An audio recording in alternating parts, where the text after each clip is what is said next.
As empaths, we need to recognize, you need to stand firm in your presence. Yes, you're sensitive, but it's a beautiful thing. Not everyone deserves this, your attention and your love and your kindness.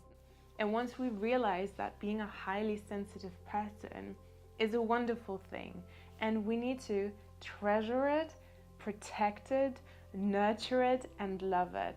You are a beautiful soul that has an energy. But as an empath, if we give it away willy-nilly all over the place, then we are going to be depleted, and it's very hard to actually get to the goals and aspiration and manifest the dream life that we've always wanted for ourselves. And I know in the past, or whoever we engage with, they might make us feel like our sensitive nature is a burden and is a problem and we should just toughen up. Hold the phone. I don't subscribe to that. But as an empath, we're so easily absorbing this sort of energy, and we really could internalize it and beat ourselves up, but we should not do that. And then once we really realize the potential of our skills as an empath, we can inspire and leave other people in awe of who we are. We either hear, hey, you're so sensitive, why are you crying? It's not a big deal. Or why are you reading too much into this? Why do you ruminate on something that has passed? In the back of your head, you're like, yes, but I'm not really gaining anything from this. I'm not contributing anything, and I'm not feeling inspired. Those things could go on deaf ears to some people, but we don't need to over-explain. We don't need to make sense of it for other people's sakes. We only do it to ourselves by realizing, okay, I'm empath. I'm really grateful that I realize and recognize that about myself. But now what?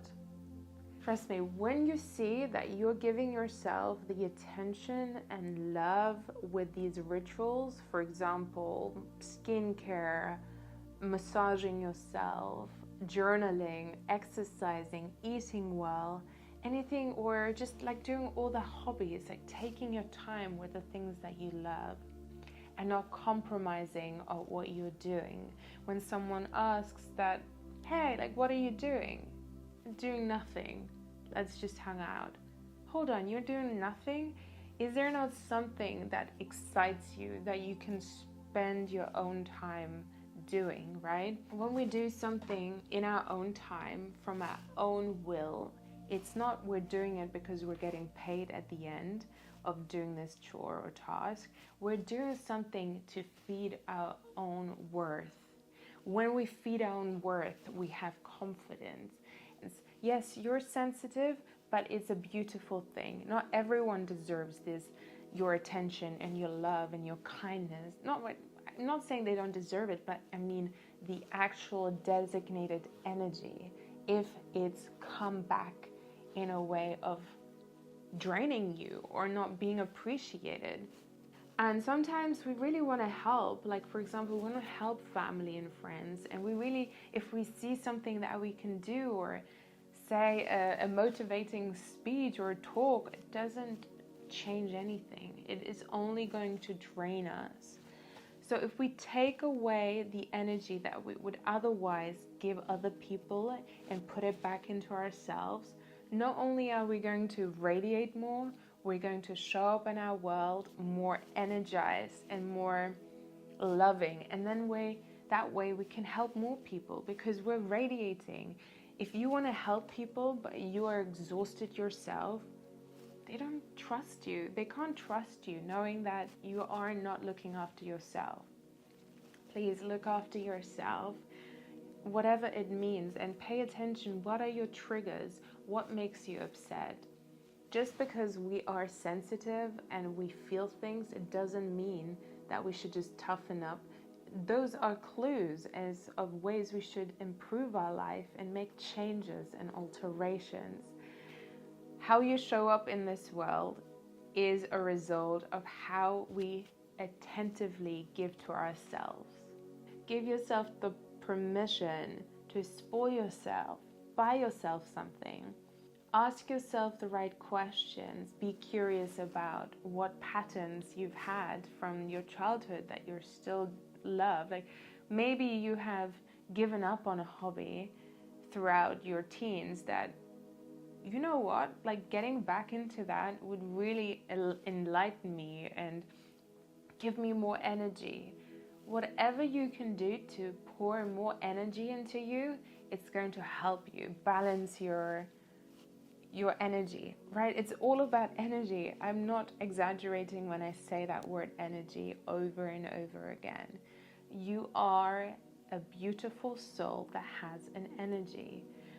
Take stock of where you're spending your time. At the end of a certain encounter, at the end of a certain day, ask yourself, what was it that gave me energy and what was it that was harder?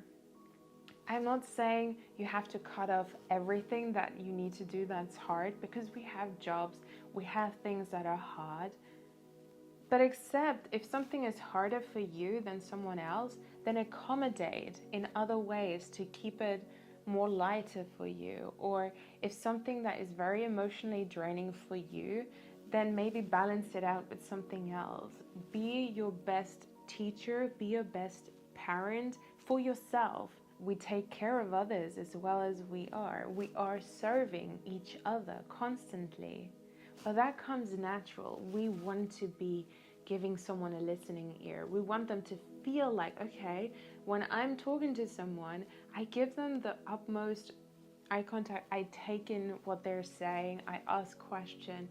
And I do that from a place of actual curiosity, but I also want them to feel comfortable in my presence. I'm giving them the energy of, uplifting energy. But that energy that I'm passing on, that is good energy up until the person is sort of leaving my energy field and giving it to them. Not saying that once you give your energy to someone, you're slowly depleted of nothing, but that means you have given your energy and your positive vibes and helping your surrounding have that energy. But if you continuously do that for the whole week without realizing, I need to give into myself, if you're surrounding yourself with people who are not naturally giving, but you are the giver, then you're left with nothing. And we hear that empaths naturally attract narcissists. Why is that? Because narcissists are takers. They don't have necessarily remorse or that instinct and feeling, okay, where you are not shining a light, vibrant energy, because you're dealing with a lot of suppression from the people or situations that you've been around. It's important to realize, okay, if you are a broken empath, that means you're not subject to this forever. Whatever interactions or situations you have been in the past, they have shaped you to some degree, but also we're going to look up, we're going to make changes, we're going to have boundaries for ourselves, we're going to lay them out, but not necessarily go and have to explain them to others. We're going to show up for ourselves. We're going to do the things that we've always wanted to do. We're going to step out of our comfort zone. We're going to not have the whispering parts of our parts saying, you can't do it. Because if you're a broken empath, meaning you're a subject of abuse, the abuser or the person who is absolutely rude is somewhat still living in your mind. And by taking that type of nagging voices out of you with therapy or other modalities, it's going to help you shine brighter and step into any uncomfort that you have maybe never been allowed to go, because someone or something has told you that you cannot do it. You can do it. You can do it.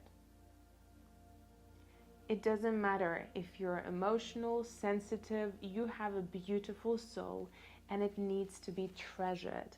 And if someone in your circle or people who are coming into life don't see that and cannot treasure it and also give to you, and you're only the one who is being taken from, then that is a little uneven.